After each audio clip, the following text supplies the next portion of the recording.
ಎವನ್ TV news ವೀಕ್ಷಕರಿಗೆ ಸ್ವಾಗತ.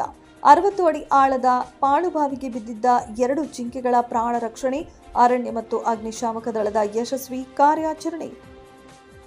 ಚಿಂತಾಮಣಿ ತಾಲೂಕಿನ ಕೊಟ್ಟಗಲ್ ಗ್ರಾಮ ಪಂಚಾಯಿತಿ ವ್ಯಾಪ್ತಿಯ ಜಗತನಹಳ್ಳಿ ಗ್ರಾಮದಲ್ಲಿ ಕೃಷಿ ಜಮೀನಿನಲ್ಲಿದ್ದ ಪಾಳುಬಾವಿಗೆ ಆಕಸ್ಮಿಕವಾಗಿ ಬಿದ್ದಿದ್ದ 2 ಜಿಂಕೆಗಳನ್ನು ಅರಣ್ಯ ಇಲಾಖೆ ಹಾಗೂ ಅಗ್ನಿಶಾಮಕ ದಳದ ಸಿಬ್ಬಂದಿ ಕಾರ್ಯಾಚರಣೆ ನಡೆಸಿ ಸುರಕ್ಷಿತವಾಗಿ ರಕ್ಷಿಸಿದ್ದಾರೆ.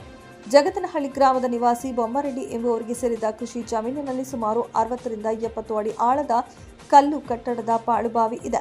ಬೆಳಗಿನ ಜಾವ ಜಮೀನಿನ ಬಳಿ ಬಂದ ಮಾಲೀಕರಿಗೆ ಬಾವಿಯೊಳಗಿನಿಂದ ಶಬ್ದ ಕೇಳಿಬಂದಿದೆ. ಪರಿಶೀಲಿಸಿದಾಗ 2 ಜಿಂಕೆಗಳು ಬಾವಿಯೊಳಗೆ ಬಿದ್ದು ಚಡಪಡಿಸುತ್ತಿರುವುದು ಕಂಡುಬಂದಿದೆ. ತಕ್ಷಣದ ಸ್ಪಂದನೆ. ರೈತ ಬೊಮ್ಮರೆಡ್ಡಿ ಅವರು ಕೂಡಲೇ ಅರಣ್ಯ ಇಲಾಖೆಗೆ ಮಾಹಿತಿ ನೀಡಿದ್ದಾರೆ. ಅರಣ್ಯ ಇಲಾಖೆಯ ಸಿಬ್ಬಂದಿ ಸ್ಥಳಕ್ಕೆ ಆಗಮಿಸಿ ರಕ್ಷಣಾ ಕಾರ್ಯಕ್ಕಾಗಿ ಅಗ್ನಿಶಾಮಕ ದಳಕ್ಕೆ ಸುದ್ದಿ ತಲುಪಿಸಿದ್ದಾರೆ.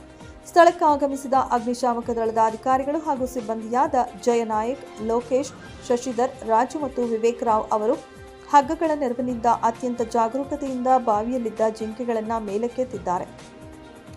ರಕ್ಷಿಸಲಾದ ಜಿಂಕೆಗಳ ಆರೋಗ್ಯವನ್ನು ಪರಿಶೀಲಿಸಿದ ಅರಣ್ಯ ಸಿಬ್ಬಂದಿ ಅವುಗಳಿಗೆ ಯಾವುದೇ ತೀವ್ರ ಅಪಾಯವಾಗಿಲ್ಲದಿರುವುದನ್ನು ಖಚಿತಪಡಿಸಿಕೊಂಡು ಸುರಕ್ಷಿತವಾಗಿ ಕಾಡಿಗೆ ತಲುಪಿಸಿದ್ದಾರೆ. ಸಾಹಸಮಯವಾಗಿ ಜಿಂಕೆಗಳನ್ನು ರಕ್ಷಿಸಿದ ಅಗ್ನಿಶಾಮಕ ದಳ ಹಾಗೂ ಅರಣ್ಯ ಇಲಾಖೆಯ ಸಿಬ್ಬಂದಿಯ ಸಮಯ ಪ್ರಜ್ಞೆ ಮತ್ತು ಕಾರ್ಯಾಚರಣೆಯನ್ನು ಗ್ರಾಮಸ್ಥರು ಶ್ಲಾಘಿಸಿದ್ದಾರೆ.